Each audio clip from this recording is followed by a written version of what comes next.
tal, amigos? ¿Cómo están? Muy pero muy buenas noches. Fría la noche, ¿eh? Estaba pronosticado. Estamos alrededor de 9 graditos por ahí la temperatura en este momento en Asunción. Y esto va a ir tal vez estabilizándose, pero con posibilidad de que baje todavía más. Y también estamos clasificados. El jueves jugamos contra Brasil. Contra todo pronóstico aconteceu. Así que estamos en eso. Y nosotros, estimados amigos, hoy vamos a hacer una aproximación a dos temas. Los dos nos tocan, uno es de nuestro país, otro es internacional.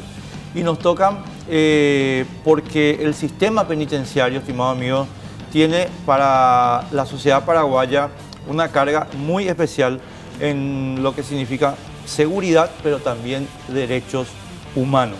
Nos toca a todos. Enseguida lo vamos a hablar. Y en el tema internacional, una crisis que está en pleno desarrollo y que eventualmente puede incidir sobre los precios de nuestros combustibles. Estamos hablando de la crisis entre Estados Unidos e Irán y la vamos a conversar hoy. Leo Duarte, ¿cómo te va? Muy buenas noches, mi estimado Enrique. ¿Cómo está usted? Hace rato que no te veo. Hace un tiempo, ¿no? Quiero contarle a la gente que Leo y yo fuimos juntos a Cisjordania. En diciembre, pues ya va a ser 6 meses. 7 meses.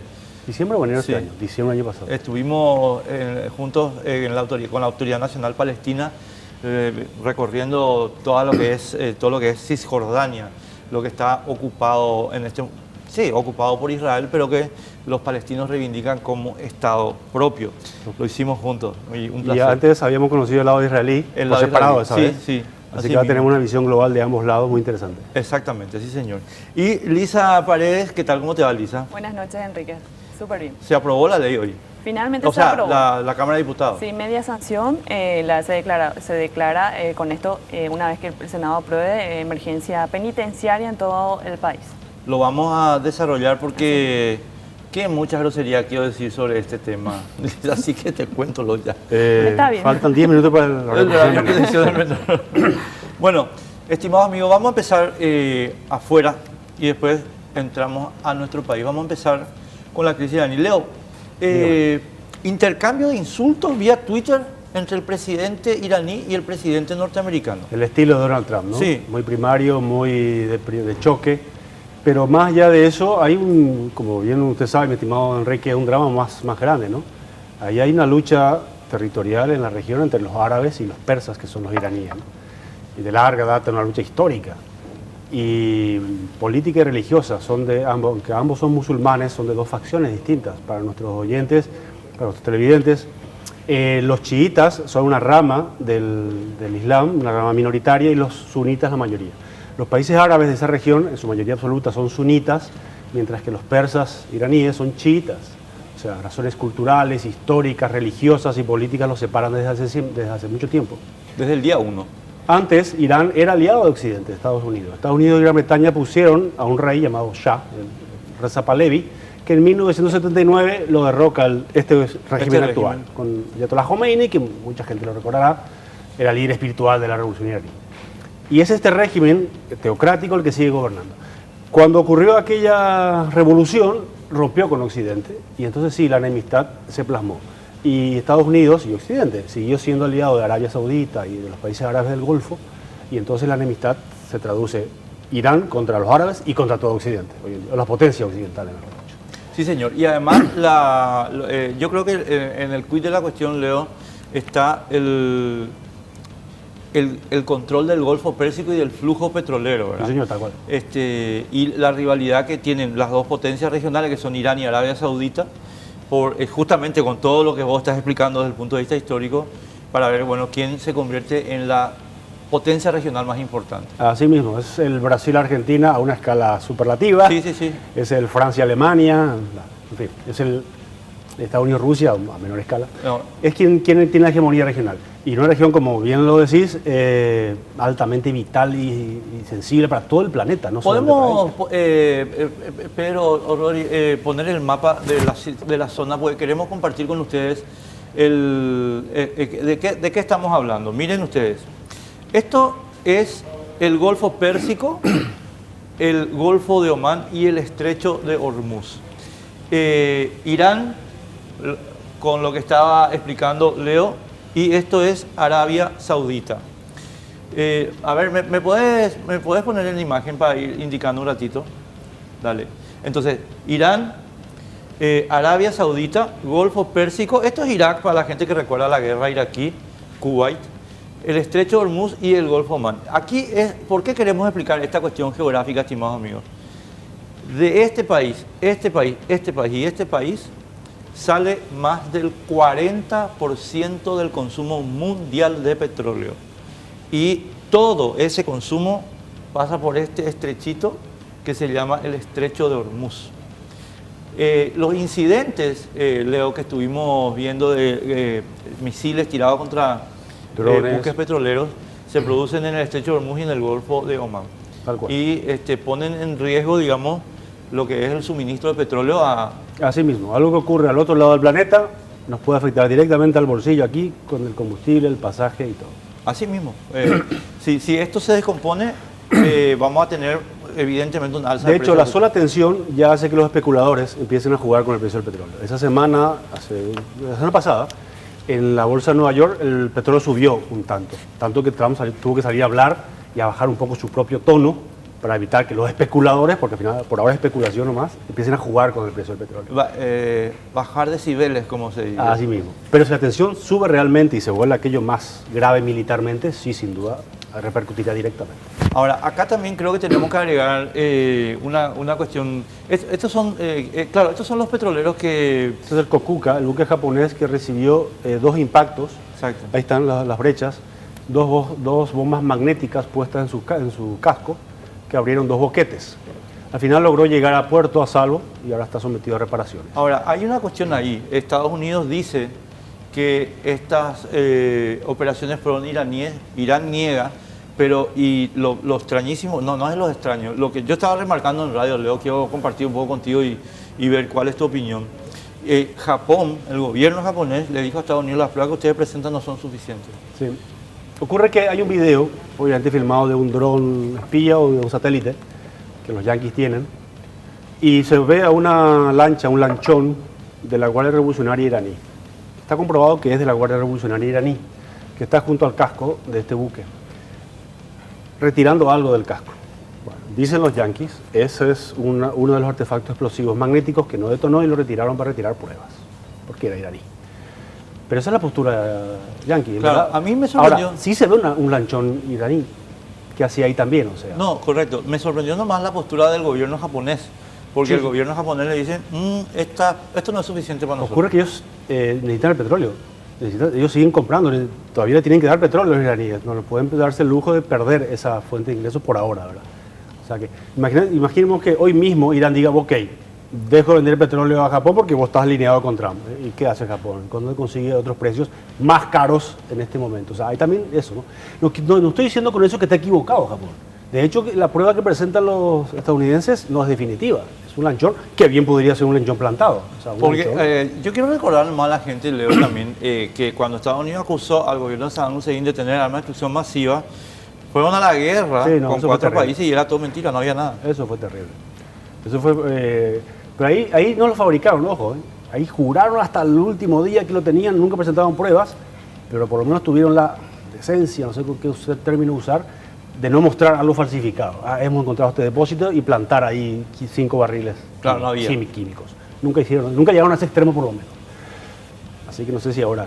No, lo que pasa es que no llegaron a ese extremo porque la vigilancia de la cuestión de las armas de destrucción masiva no estaba a cargo de ellos, estaba a cargo de la Comisión de Energía Atómica de las Naciones Unidas. Siempre es la OPAC, que es la de armas químicas. Claro, que estaba encabezada por un egipcio, Mohamed El Baradei. Bueno, pero usted sabe que una operación de inteligencia factible. O sea, sí, no, correcto, pero digamos tenían ese problema. ¿Cómo dirías que va a desarrollarse esta situación en las próximas horas? Bueno, Irán no es Irak. Irán tiene mucho más poder militar. Estados Unidos igual tiene muchísimo más, o sea, no es que le tenga miedo militarmente. Pero la pérdida, el costo-beneficio va a ser mucho mayor que invadir Irak, o Kuwait, ni hablemos. Como fue en los 80, estamos hablando, refiriéndonos a crisis pasadas. Así que Estados Unidos tome la decisión de entrar en guerra con Irán es más complicado, es más difícil que ocurra que con otros países de la región como lo ha hecho en el pasado. Y Irán lo sabe, Todo el mundo lo sabe, los estadounidenses lo saben, entonces por eso es que todo queda en un rifirrafe que muy probablemente termina ahí. No olvidemos que ellos están enfrentados indirectamente. Hay una guerra civil en Yemen, entre las dos o tres que hay en esa región ahora, con la de Siria, y en Yemen están combatiendo directamente asesores y tropas militares a saudíes, o sauditas, iraníes. Obviamente con asesores militares estadounidenses del lado saudí. O sea, hay una guerra ya ahí. Hay un enfrentamiento militar indirecto. O sea, están en guerra, se están matando a balazos. Hay armas iraníes y armas estadounidenses disparándose unas a las otras. O sea, árabes, con apoyo estadounidense. Entre paréntesis, desde Yemen se están bombardeando aeropuertos sauditas. Sí, los drones, el gran invento de nuestro siglo, ¿no? No son esos helicópteritos de 4 hélices. Vos sabés, Lisa, cuando la gente dice los drones y del servicio, ¿cómo puede ser un dron? No. Estamos hablando de aviones. Son mini aviones no tripulados. ¿Ya? Y con capacidad de filmar o de atacar. Pueden llevar un misil o una bomba, o ellos mismos ser un torpedo y lanzarse contra algo. Y de ese tipo de tecnología es accesible fácilmente, pero muy fácilmente, con la economía suficiente que a ellos les sobra. Y así que grupos rebeldes, grupos militantes radicales de mediano potencial económico disponen de esa tecnología y de esa arma. Y la usan, obviamente, como están en guerra contra Arabia Saudita, atacan oleoductos sauditas. Ya pasó y casi fue grave, porque atacaron una terminal que al final, como era una terminal, no terminó siendo grave, lograron contener rápido, cambiaron las válvulas, las bombas y se solucionó. Si atacaban en el medio del desierto, digamos, y causabas un agujero que empieza a salir petróleo, pierde presión todo el sistema, y para localizar dónde está, en esos miles de kilómetros de desierto, dónde está la falla, podría ser quizás más grave, ¿no? Vos sabés que yo creo que este es el intercambio de idas y venidas entre Donald Trump y el gobierno de Irán. Vos sabés que a mí no sé si me cierra mucho eso de usar el término el régimen iraní, porque le guste o no le guste a mucha gente, el gobierno de Irán, estimado amigo, es una democracia. Es cierto que es tutelada, es cierto que es una teocracia, porque la tutela es religiosa, pero las instituciones iraníes democráticas están funcionando. De hecho, el actual presidente iraní es opositor al líder supremo de la revolución. Es decir, están funcionando las instituciones iraníes. Esto no hay que desconocer tampoco, Leo, cuando se hace, creo yo, el análisis, ¿verdad? Sí, con un matiz, como bien lo dijo usted, el ayatolá elige a los candidatos, o sea, opositor entre comillas. O sea, claro, califica. Supuestamente, o sea, la posición en Irán es esta: estoy más o menos dispuesta a negociar con Occidente. Entonces, Rouhani, que es el actual presidente, es más aperturista con Occidente. Ahmadinejad, que era el anterior, era más conservador, más ortodoxo, era más pro ayatolá. Pero ayatolá decide quiénes son los candidatos, porque existe un grupo de los sabios, tenemos una placa por ahí creo, que dice cómo funciona el sistema del gobierno iraní, y al final el ayatolá decide todo. Entonces, si Rouhani es presidente hoy, es porque Khamenei, el ayatolá, lo permitió. Entonces, sí, es como un... Es cierto que ese presidente fue elegido en las urnas, eso es correcto, pero su candidatura fue viable porque Khamenei dijo que sí. Si Khamenei le da el veto, es más, ahora siendo presidente, él le puede retirar el favor, ese consejo. Hay un consejo de 12 sabios. ¿Quiénes lo conforman? El ayatolá y 12 sabios. ¿Cómo está constituido? 6 sabios son elegidos por el ayatolá. Digamos un caso improbable en que 6 se lo pongan y voten democráticamente en ese consejo, 6 a favor, 6 en contra, decide el ayatolá. Con sus 6 votos más el suyo, o sea, siempre gana. El ayatolá no tiene oposición, en verdad. Y él decide. Por supuesto que política internamente deja vía libre, como usted bien dice, a un juego democrático, pero en última instancia él es el gobernante. Sí, no, es que se hizo para que haya una tutela religiosa sobre el funcionamiento. El sistema judicial es directamente elegido por el ayatolá, por ejemplo, porque para ellos es muy importante que se aplique la Sharia, que es la ley islámica. La ley islámica. Así es. Totalmente. Este señor es John Bolton. John Bolton. Es la figura tal vez más radical del gobierno norteamericano en términos de usar el poder norteamericano en política exterior. Él es uno de los artífices, estimado amigo, de la intervención en Irak, pero también es un pensador muy, muy conocido en Estados Unidos desde hace bastante tiempo acerca de usar el poder norteamericano en el mundo, usarlo sin pedir disculpas. La posición académica de John Bolton, Leo, es nosotros no tenemos por qué ser timoratos a la hora de la defensa de nuestros intereses globales. Y tenemos que usar ese poder. Roma no pedía perdón. Exacto, claro. Otros usaban pero pedían perdón, o lo usaban debajo de la mesa. No sé cuál es peor, ¿verdad? Pero es la situación. Y él es, aunque ustedes no lo crean, más radical que Trump. Trump le está conteniendo en este momento sobre el tema iraní. Ahora, es un tipo muy astuto y muy inteligente. Sí, sí, no. Intelectualmente es una luz. Ahora, Leo, para ir redondeando, después volvemos al tema, pero yo quiero... ¿Israel qué papel juega en esto? Directamente ninguno, pero tiene muchos intereses. Recordemos que mucho de este drama, y porque eso no empezamos a hablar, no es el petróleo hoy en día, el petróleo es secundario. O sea, empezamos a hablar de las consecuencias, de cómo nos afectaría el precio del combustible diariamente en nuestros hogares si esa tensión crece. Pero el origen fundamental de todo esto es el proyecto nuclear iraní. O sea, eso es lo que en verdad le está molestando a los Estados Unidos, le molestó desde siempre, porque no quieren que un régimen fundamentalista posea armas nucleares. Irán afirma y reafirma que sus fines son solo pacíficos, que tendrá reactores nucleares para producir corriente eléctrica. Pero honestamente es difícil de creer y todos saben que en verdad no va a ir por ahí. Ahora, ¿en verdad será tan peligroso Irán con armas nucleares? Corea del Norte al final las tiene y está contenido. Yo te diría que Corea del Norte está contenido porque no las puede transportar. También, aparte que recordemos que China es su principal aliado, a final de cuentas, potencia nuclear, dictadura totalitaria, pero es racional, o sea, con China se puede conversar. China es responsable de su uso del poder que tiene.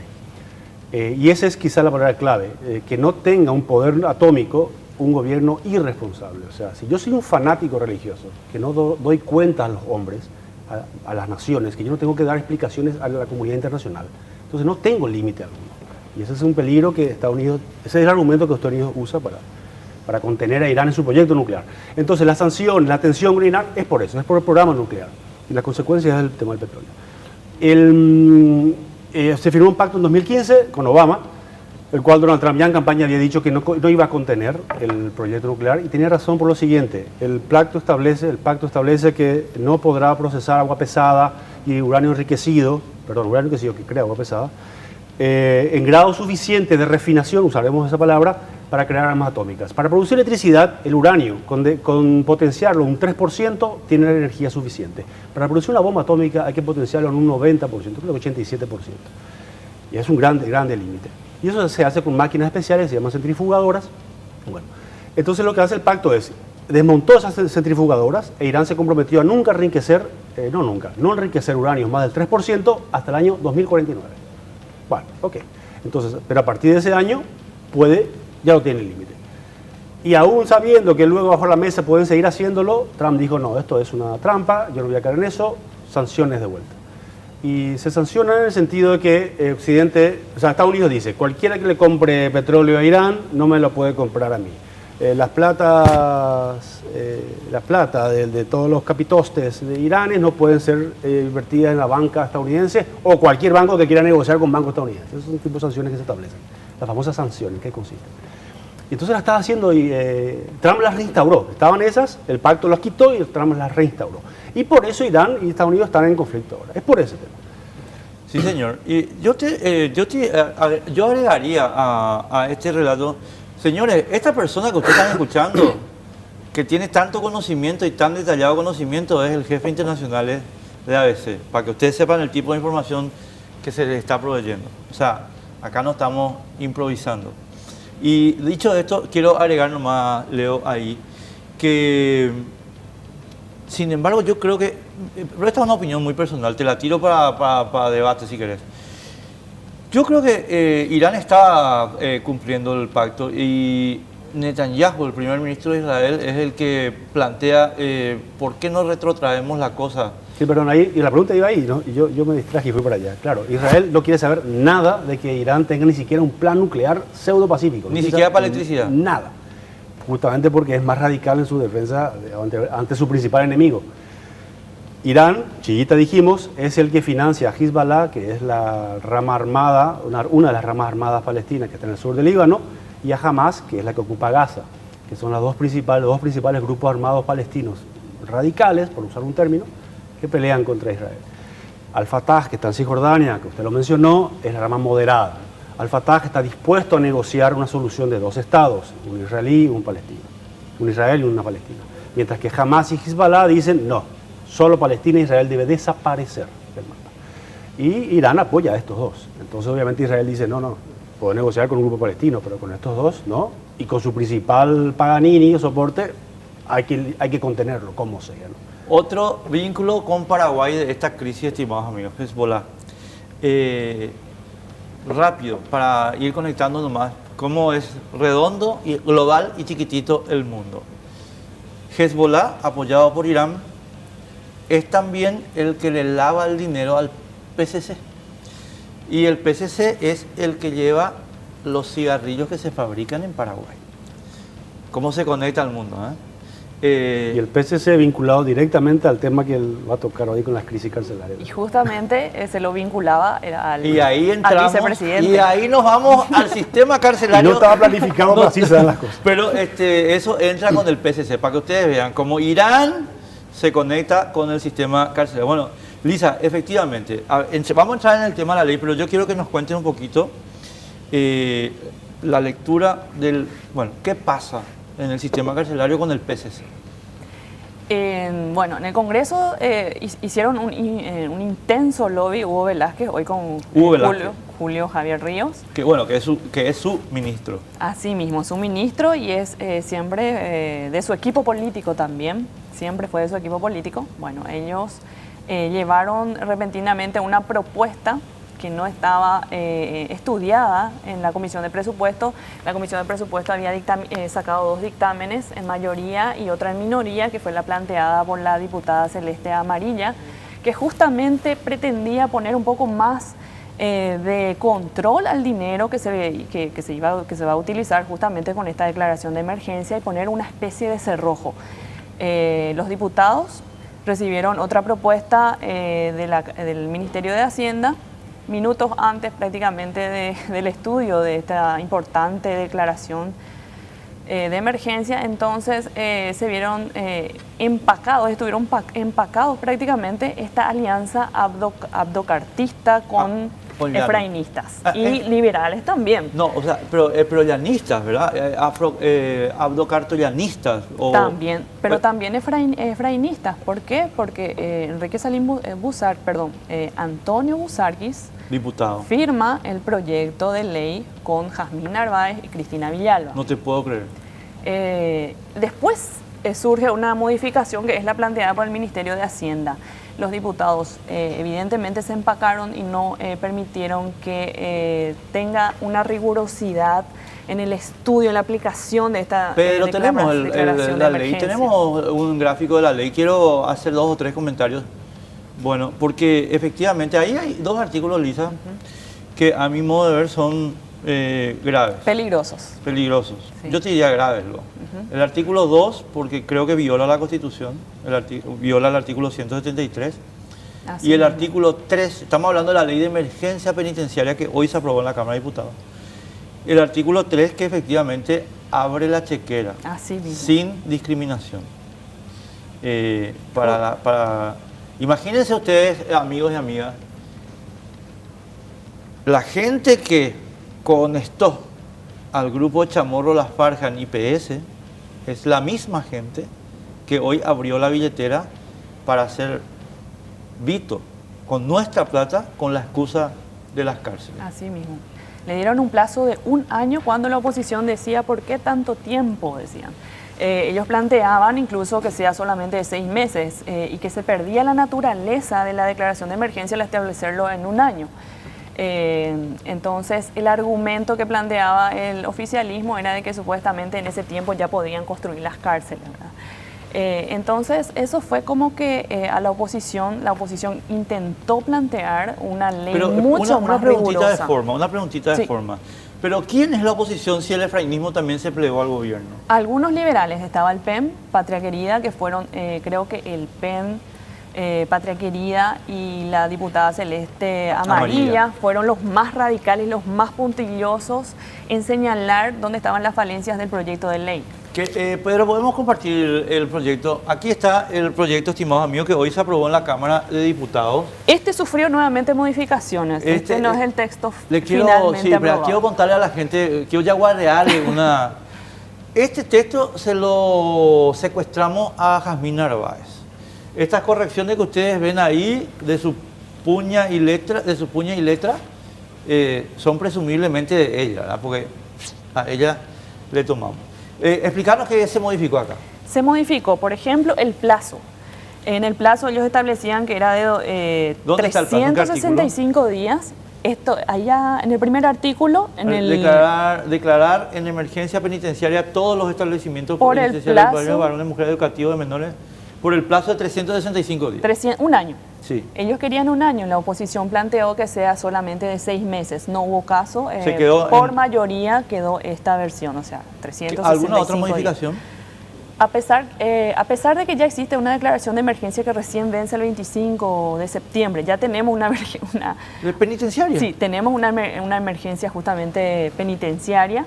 A pesar de eso se volvió a declarar, no se amplió ni siquiera el plazo. Porque aquí viene la cuestión, estimados amigos y amigas, que queremos compartir. Fíjense, les voy a leer el artículo 2, porque es el que a mi modo de ver viola groseramente la Constitución Nacional.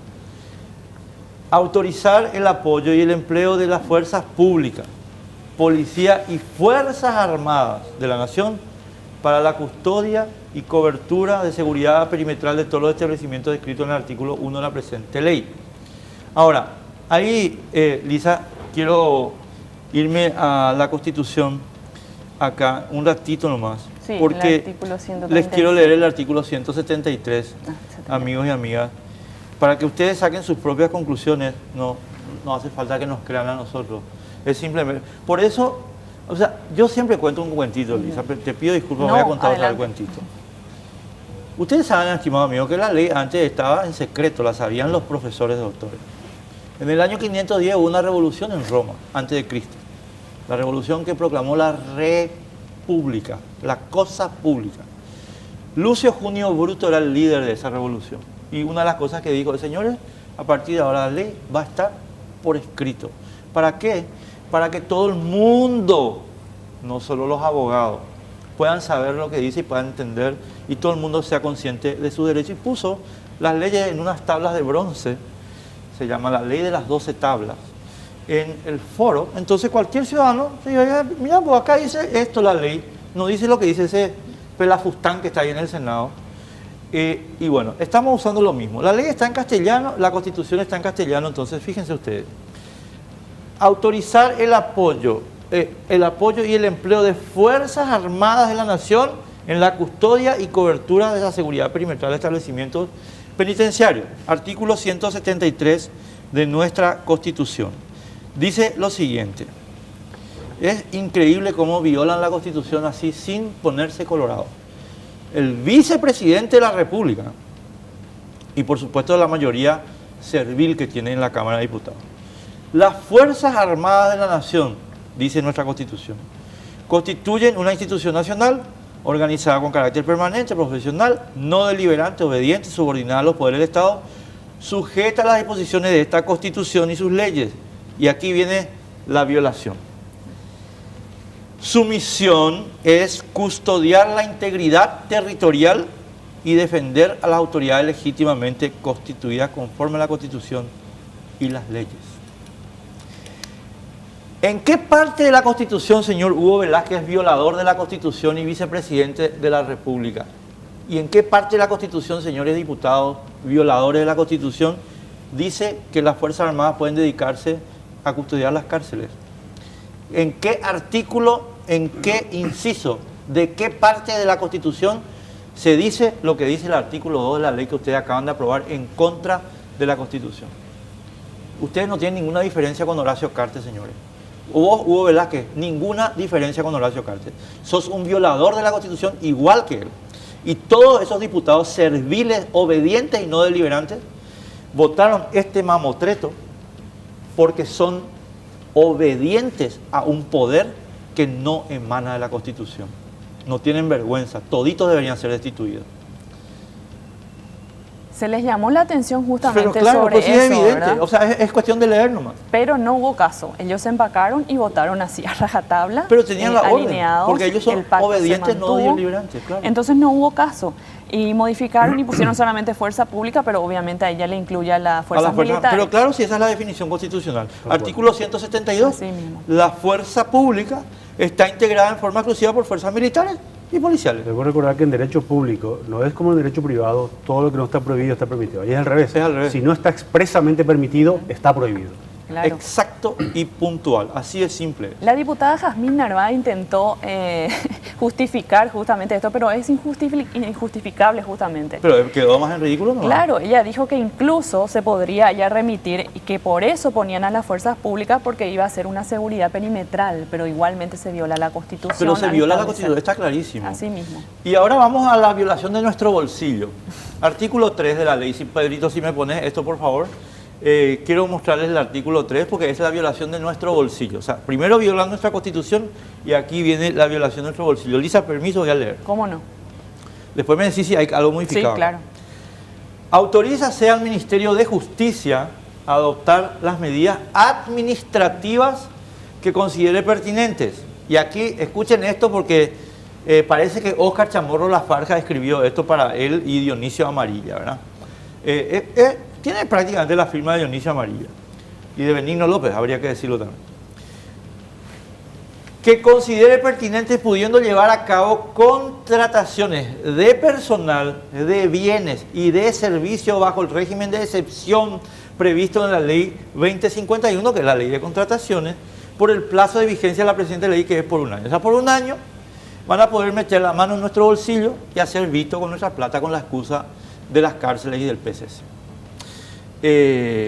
¿Quiénes son los que van a construir las cárceles? ¿El concuñado del presidente también o quién? Y no se estableció, ni siquiera se fijó un monto, porque generalmente las declaraciones de emergencia vienen con un monto aproximado, ni siquiera eso. O sea, ni siquiera sabemos cuánto dinero se va a usar. El diputado Basilio Bachi Núñez dijo que no es menos de 12 millones de dólares lo que se podría gastar. Tiró un monto. Pero qué interesante, 12 millones de dólares. No, menos de 12 millones de dólares. Dijo. Bueno, lo que es grave en ese artículo es que los diputados se restaron poder sobre la modificación de un proyecto de ley, porque ellos agregaron, los diputados, que tenga vía decreto nada más, el Ministerio de Hacienda puede hacer modificaciones, tanto en la contratación el del presupuesto de ley. El artículo 4. Si me permitís, Leo, para que la gente pueda tener también esto. En virtud de la presente ley, se autoriza al Ministerio de Justicia la construcción de establecimientos penitenciarios con régimen ordinario de reclusión y de máxima seguridad que podrán ser financiados con recursos provenientes del Tesoro Nacional, recursos de crédito interno y externo, recursos propios, recursos privados y provenientes de las entidades binacionales. Guatamina calcula. La construcción podrá ser realizada de conformidad a lo establecido en el inciso C del artículo 33 de la ley 2051 de contrataciones bajo la modalidad de financiamiento establecida en la ley 5074 y sus modificaciones. Es decir, gasto discrecional para la muchachada, la gran hinchada. Y vía decreto. Vía decreto, claro. Por vía decreto ellos van a modificar una ley, le restan autoridad al Congreso a que pueda expedirse, que pueda analizar si conviene o no. Ellos van a tener justamente el cheque en blanco por este motivo. Por eso, estimados amigos, es tan peligroso nuestro sistema de representación proporcional, porque en el sistema de representación proporcional se establece una lista de gente que obedece a su líder, al que le puso en la lista. Entonces todos estos sujetos, de Jazmín Narváez para abajo, le obedecen a Mario Abdo, a Hugo Velázquez, a Horacio Cartes, a Blas Viana, a Efraín Alegre. No le obedecen al pueblo paraguayo, no le obedecen a la Constitución paraguaya, le obedecen a su jefe. Esto es grave porque esta experiencia, estimado amigo, de gente que obedeciendo a su jefe destruye la Constitución, es la experiencia que llevó a Adolfo Hitler al poder. Lista Sábana, Alemania, 1932. Lista Sábana, igualita que la nuestra. Entonces, los diputados del Partido Nacional Socialista Alemán no le obedecían a la Constitución, le obedecían a su líder, a su Führer, líder. Entonces, voten que la tierra es plana, la tierra es plana. Digan mu, mu. Eso es lo que tenemos en el Congreso Nacional, en la Cámara de Diputados. Hugo Velázquez le dice, digan mu, mu. Grandes sinvergüenza, porque la Constitución está disponible para todos. En fin, Lisa, ¿cuál es el futuro de esto? Y supuestamente ellos tienen que informar una vez sancionado esto cuatrimestralmente. Como carta informada de la FTC. Pero lo dudo mucho que incluso los parlamentarios se pongan a averiguar si es que realmente respondió o no, así como están las cosas. Ellos le dieron vía libre, sin poder de control, y esto queda totalmente... Vía libre le dan. Pero esto ahora, digamos, desde el punto de vista del proceso, pasa al Senado, ¿verdad? Pasa al Senado y ellos tienen que expedirse. Yo creo que lo van a hacer rápidamente atendiendo... ¿Vos decís que el jueves ya Yo creo que el jueves ya podrían incluso sancionar la norma atendiendo a la forma en que operó Hugo Velázquez con JJ Ríos, ¿verdad?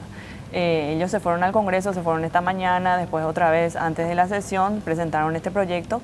Entonces hay mucho interés de por medio de parte del Ejecutivo por acelerar el proceso legislativo. Como dice nuestra querida compañera Mabel Renfer, follow the money to know the names. O sea, tenemos que ver quién está detrás de estos negocios, porque construir cárceles, amigos, es un negocio en Paraguay, en Brasil y en Estados Unidos. En consecuencia, sería muy interesante saber quién está detrás de este negocio para saber por qué está tan apurado el vicepresidente Hugo Velázquez para que esto se realice. ¿Verdad, Hugo? Pausita.